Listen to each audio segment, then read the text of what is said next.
Alrighty, y'all. So, like I said, I'm kicking things off with Congresswoman Alma S. Adams. She is a Democrat, and her district is District 12 for North Carolina, and she is currently on her sixth term. When it comes to her biggest scandal, there really aren't any. I looked and I can't find anything. The biggest scandal that I can find is that when her district was being redrawn, back in 2016, she vowed that she would move back into Charlotte, and there were people and outlets stating that that was false, that she made that claim baselessly, and she didn't not actually move to Charlotte. And there was some pushback where she, wasn't answering questions about why she sort of fibbed on that. That is pretty much her biggest scandal. There was no proof that she did not move to Charlotte at the time. But they did say that there were reports that she was still sleeping in the home she owned in Greensboro. Um, as far as her net worth, she is, like I said, on her sixth term, and her net worth is only at $400,000. And as it stands right now, her biggest accomplishments for the people of the United States of America is championing mental health, more specifically with black maternal health accomplishments. So, black women suffering from postpartum and things like that, to my knowledge. She has a lot of victories in championing funding for HBCUs. And then she's got the 4-H priorities: housing, hunger, healthcare, and higher education, which kind of goes into the other things that she's done. She's also worked with local infrastructures and worked on getting them grants.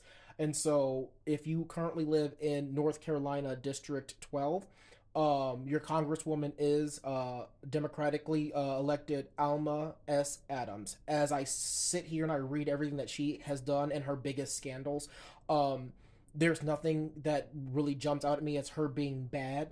And so when we do have the chance to vote again, if you are currently voting in District 12 for your representative, please vote to reaffirm this woman. I get it, she's on her sixth term, but as it stands right now, she has done nothing but champion for the people who don't have a voice.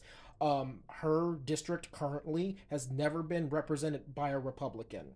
And on that note, there have been several things that have been done to sort of change that. So they have redrawn that district several times, and in the latest redefining of that district, they have included Mecklenburg. Mecklenburg is predominantly white, but it is not overwhelmingly Republican. However, there are certain parts of Mecklenburg that they have decided to include, not all of Mecklenburg, but parts of Mecklenburg to include in District 12. And so that right there is the issue.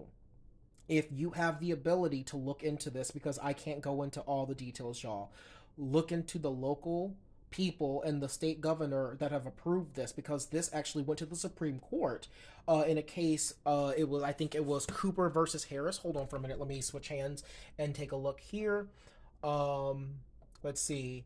In a Cooper versus Harris, it went to the Supreme Court, but it was upheld that the redrawing of this particular district, because they added the part that it could not impact or mitigate the race in 2016, that it was fine. It was upheld by the Supreme Court by a 5-3 vote. I'm giving Congresswoman Adams an A, not an A plus, but just an A, for all the things that she has done in the 6 terms that she has done them, and she, in my opinion, deserves to be voted in again, November 3rd, 2026. That's all I got to say about that, y'all.